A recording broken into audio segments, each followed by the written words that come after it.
On September 14, 2019, before dawn, a coordinated strike of drones and low-flying cruise missiles hit the Abqaiq processing facility and the Hurais oil field in Saudi Arabia. Within minutes, the kingdom lost more than 5 million barrels a day, roughly half of its entire oil output, and close to 5% of global supply gone in a single morning. The Houthis claimed it. Almost every serious intelligence assessment pointed at Iran. And here is the part that should have terrified every planner in the Gulf. Abqaiq was not some soft, undefended target. It was one of the most valuable pieces of energy infrastructure on the planet, sitting inside a country that had spent tens of billions of dollars on Patriot batteries and American-made air defense. The strike walked through all of it untouched. Everyone who covered this treated it as a story about oil. I want to argue that oil was the least important thing that got proven that night. Here's what the mainstream conversation focused on afterward. Could this happen to oil markets again? How fast did Saudi Arabia restore production? What does this mean for crude prices? All fair questions, all missing the actual lesson, because oil has something built into it that makes an attack like this survivable. 1. The world holds strategic petroleum reserves specifically designed to absorb a shock like this. 2. Oil is fungible. You can reroute tankers, buy from another supplier, draw down a reserve on the other side of the planet. 3. Saudi Arabia, humiliatingly, embarrassingly but successfully, restored most of that production within weeks. Oil bends, it doesn't break. Now ask yourself what happens if the exact same drones, the exact same flight profile, the exact same demonstrated ability to defeat billions of dollars of air defense, get pointed at a target with none of those cushions. A target with no strategic reserve, no alternate supplier, and no weeks-long grace period. That target already exists all along the Gulf coastline, and almost nobody is talking about it. Over the next several minutes, I want to walk you through what I'm calling the zero reserve target, because that's exactly what separates this from every other conversation about Gulf security. The question everyone keeps asking is whether Iran will strike oil infrastructure again. That's the wrong question.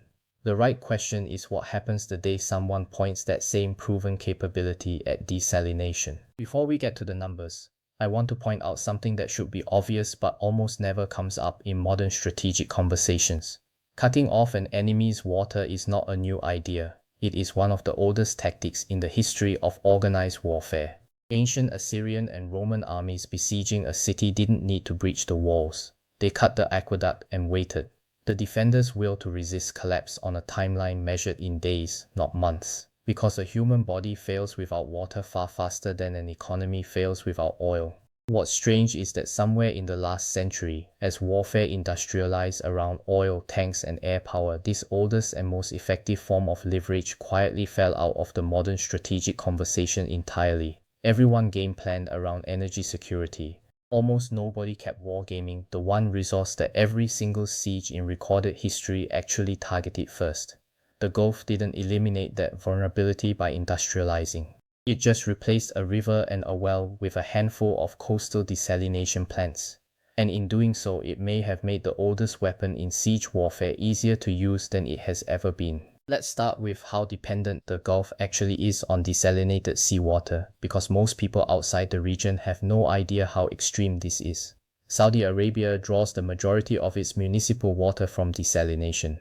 The United Arab Emirates sits at somewhere around 90%. Qatar is even further along that curve, effectively total dependence, because its natural groundwater reserves were drawn down decades ago and never recovered. These are not backup systems. For tens of millions of people, desalination plants are the water supply, full stop. There is no reservoir behind them holding 6 months of drinking water in reserve the way there's a strategic petroleum reserve sitting in salt caverns in Louisiana. Take the plant offline, and the tap runs dry in days, not months. Now overlay that onto what actually happened at Abqaiq, because the target profile is nearly identical. Desalination plants are large, fixed coastal industrial facilities, exactly the kind of target that drones and low-altitude cruise missiles are good at hitting. And unlike Abqaiq, they are civilian utility infrastructure, not defense-adjacent energy assets that at least get some layer of military protection.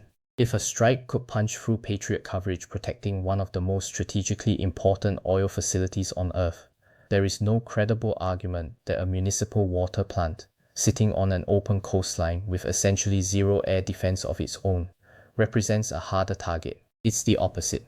It's an easier one. And here's the part that I think is the real story: the economics of undefendability. The drones used in attacks attributed to Iran and its regional partners are estimated to cost somewhere in the range of a few thousand to maybe $50,000 to produce. A single Patriot interceptor missile costs over $1 million, and you typically need more than one shot to guarantee a kill. Saudi Arabia had some of the most expensive air defense on the planet protecting Abqaiq, and the economics still favored the attacker so heavily that the defense failed anyway. Now imagine that same math applied to a target that, unlike Abqaiq, isn't even trying to defend itself in the first place. You don't need a technological breakthrough to threaten Gulf water security. The technology already walked through billions of dollars of defense in 2019. All that's missing is the decision to point it somewhere else. There's a fourth piece to this, and it's the one that actually matters most for understanding why nothing has happened yet. Call it the silent leverage effect.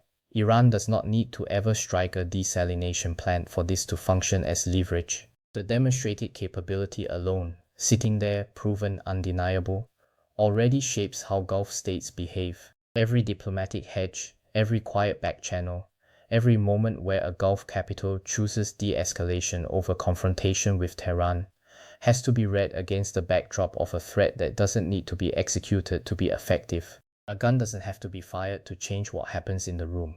Once a capability is proven, the threshold for restraint on the other side goes up permanently, whether or not the trigger is ever pulled. Now, I want to steelman the counter-argument here, because I think it deserves real weight, not a dismissal. The strongest case against this entire framework goes like this. Iran has spent decades building a strategy of calibrated brinkmanship. Strike energy infrastructure in a way that can be denied, that hurts an adversary economically, that sends a message, but stop well short of anything that could be framed internationally as an attack on civilian survival. Deliberately targeting a population's drinking water is a different category of act entirely. It would unify the Gulf states, unify Western opinion, and hand Iran's adversaries the kind of unambiguous justification for a coordinated response that Iran has spent 30 years carefully avoiding giving anyone. Even at its most aggressive, Iran has never crossed that specific line, and there's a real argument that the line itself, not the technical capability, is what's actually holding. I take that argument seriously, but here is what it can't fully explain away. The same plausible deniability that let Abqaiq go without direct retaliation against Iran, drones without clear fingerprints, a Houthi claim of responsibility providing just enough ambiguity for everyone to avoid escalation, is exactly the same cover a strike on civilian infrastructure could hide behind. The restraint may be real today, but the tool that would let someone cross that line without official attribution already exists, tested, proven, sitting on the shelf. So let's pull this together. Abqaiq proved that billions of dollars in air defense can be defeated by a few $1,000s of drones. The Gulf runs on desalination with no meaningful reserve behind it. The exact infrastructure profile that failed to stop an attack on oil offers even less protection around water. And none of this requires a single shot to be fired to already be shaping the diplomatic posture of every government in the region. Proven capability, zero reserve target, and restraint that rests on a norm rather than a defense system. I could be wrong about how far this actually goes, and I want to be upfront about that. Read the primary damage assessments yourself and draw your own conclusions about what's really being deterred here versus what's simply not being tested yet. So here's what I'd watch going forward. First, watch for any reporting on Gulf states specifically expanding air defense coverage around desalination facilities rather than just energy sites, because that would be an admission that governments in the region see this exact vulnerability. Second, watch Gulf diplomatic posture toward Tehran during any future flare-up, and pay attention to how much more cautious it is than you expect given the region's military spending, because caution disproportionate to stated capability is itself a signal. Third, watch whether international maritime and infrastructure security reporting starts explicitly naming desalination as critical infrastructure requiring hardened protection, because right now most of that conversation is still centered entirely on energy. For homework, go read the actual US and Saudi damage assessments from the Abqaiq and Quraysh strikes, not the summarized headlines. Look at published figures on desalination dependency across Saudi Arabia, the UAE, and Qatar from International Energy and Water Security Research. And read what former air defense officials have said publicly about why a fully modern Patriot system failed to intercept low-altitude drones and cruise missiles that night, because that failure is the whole ball game. Here's the question I want to leave you with. For decades, security in the Gulf has been measured in oil reserves, troop numbers, and air defense contracts. What does security even mean in a region where the one resource with no substitute, no reserve, and no grace period sits almost entirely undefended and everyone already knows it? Think about that. I'll see you in the next video.